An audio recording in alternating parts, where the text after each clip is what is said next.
What it do, Fostering the People crew? Welcome back to another episode of Fostering the People podcast, a podcast that encourages everyone to really go after the goals that they want to accomplish and really foster growth within themselves, regardless of the foundation they started with. I'm your host, Alana, and I am not gonna hold y'all. I've been having a rough couple of days, and I didn't really have the energy or overall motivation to do this podcast episode. It's really because I had been studying for the certification and I just took the exam and I found out that I did not pass.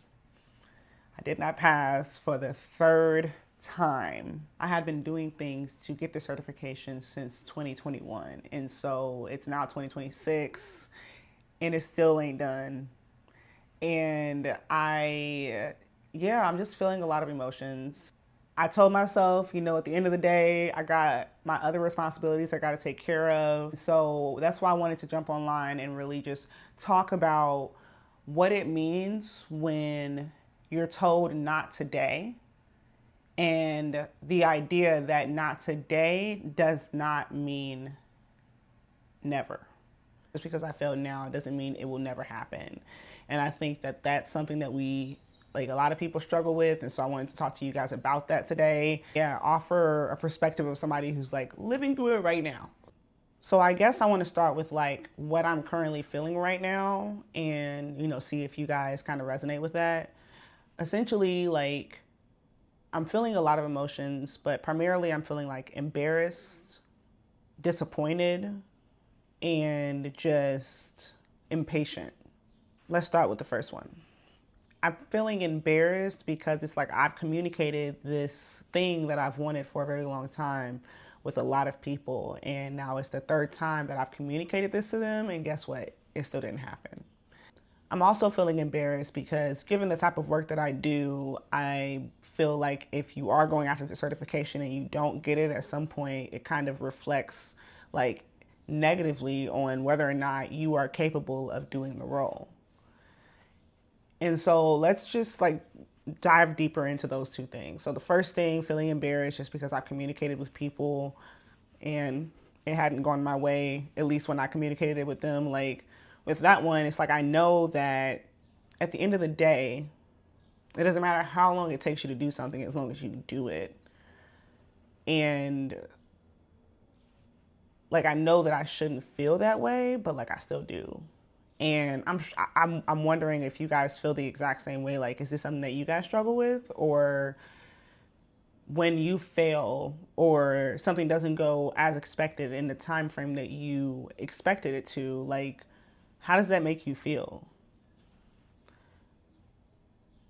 Because I think that for me to feel embarrassed, it's I have to care about what other people think. I need to practice being better at not focusing on what people think or what people may think, because honestly, most people don't really care. And that's still at the forefront of my mind.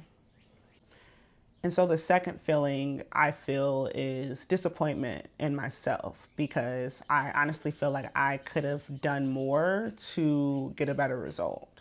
Like I said, I've taken this test 3 times, and the first time I took it, I didn't do well, but the second time I took it, I did a lot better than I did the first time. I think I did equally as bad the third time as I did the first time. And so it's just I've never been good at test taking at all. And so it's that's why I feel disappointed, because I feel like I should have known that I needed to give myself more time to study. And although I did do a lot of studying, because I know that I'm not a good test taker, I should have just done something different. But shoulda, coulda, woulda. I can't focus on what I haven't done. I just got to focus on what I can do to do it better.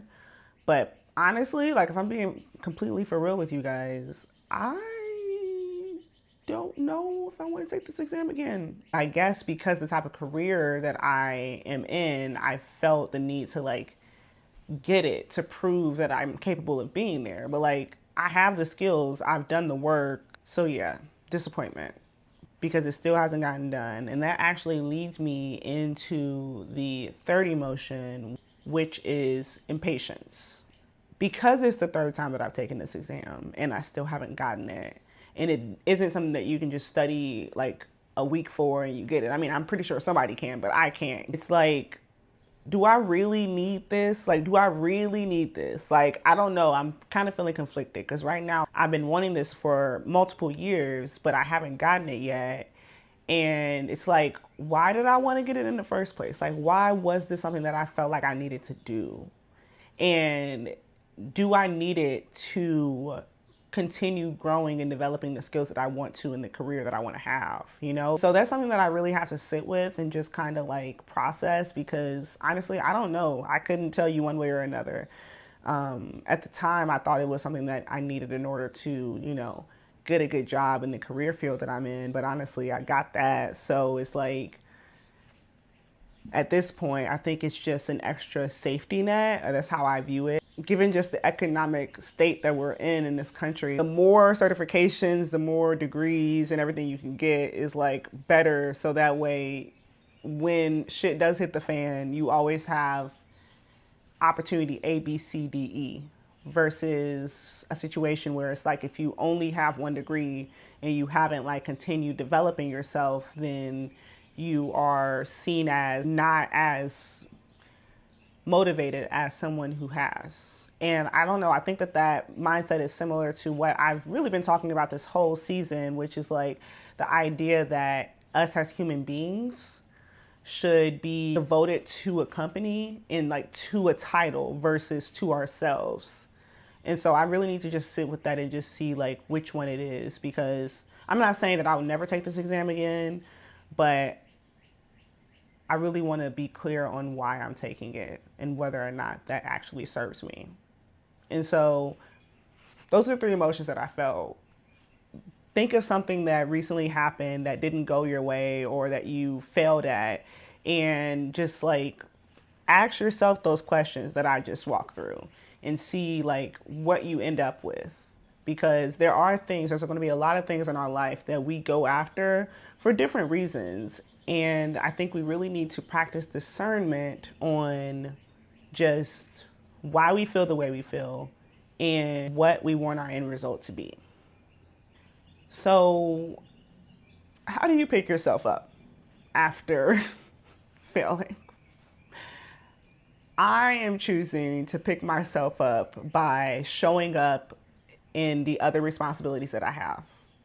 Even though I failed this exam, I still got a podcast to record, I got content to think of, and I got a lot of other things that I'm working on outside of this. So the way that I'm choosing to not wallow in sadness is by like focusing on my other priorities, because this isn't my only priority. So I think the second thing that I'm doing is just surrounding myself with people who won't treat me differently for failing and would really just continue to encourage me when I am down. And I mean, it's my brother.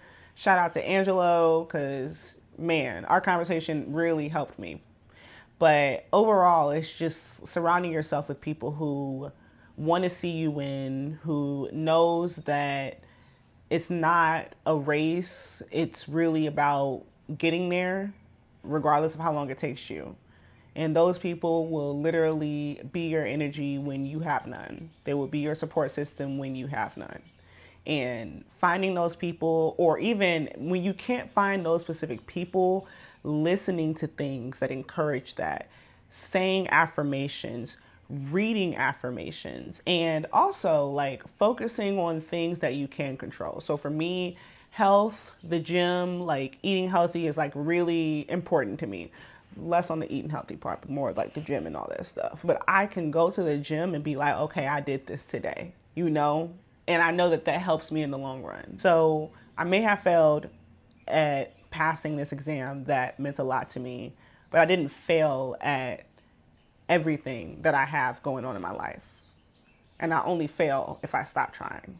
The third thing I would say is you really need to let yourself just feel it. That doesn't mean wallow in sadness, but it means just like, don't try to pass off every negative emotion and just ignore it. Like, that's not what you need to do. Feel the emotion, but surround yourself with positivity. So I want to leave you with something.